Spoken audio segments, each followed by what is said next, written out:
The Story of Ferdinand by Monroe Leaf, drawings by Robert Lawson. Once upon a time in Spain, there was a little bull, and his name was Ferdinand. All the other little bulls he lived with would run and jump and butt their heads together. But not Ferdinand. He liked to sit just quietly and smell the flowers. He had a favorite spot out in the pasture under a cork tree. It was his favorite tree, and he would sit in its shade all day and smell the flowers. Sometimes his mother, who was a cow, would worry about him. She was afraid he would be lonesome all by himself. "Why don't you run and play with the other little bulls and skip and butt your head?" she would say.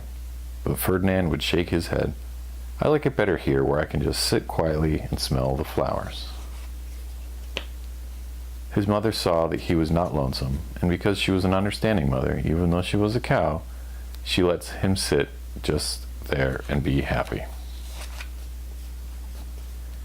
As the years went by, Ferdinand grew and grew until he was very big and strong. All the other bulls who had grown up with him in the same pasture would fight each other all day. They would butt each other and stick each other with their horns. What they wanted most of all was to be picked to fight at the bullfights in Madrid. But not Ferdinand. He still liked to sit just quietly under the cork tree and smell the flowers. One day, 5 men came in very funny hats to pick the biggest, fastest, roughest bull to fight in the bullfights in Madrid. All the other bulls ran around snorting and butting, leaping and jumping, so the men would think they were very, very strong and fierce and pick them. Ferdinand knew that they wouldn't pick him, and he didn't care, so he went out to his favorite cork tree to sit down. He didn't look where he was sitting, and instead of sitting on the nice, cool grass in the shade, he sat on a bumblebee. Well, if you were a bumblebee, and a bull sat on you, what would you do? You would sting him, and that is just what this bee did to Ferdinand. Wow, did it hurt! Ferdinand jumped up with a snort. He ran around puffing and snorting, butting and pawing the ground as if he were crazy. The 5 men saw him, and they all shouted with joy. Here was the largest and fiercest bull of all, just the one for the bullfights in Madrid. So they took him away for the bullfight day in a cart. What a day it was! Flags were flying, bands were playing, and all the lovely ladies had flowers in their hair. They had a parade into the bull ring. First came the banderilleros, with long sharp pins with ribbons on them to stick in the bull and make him mad.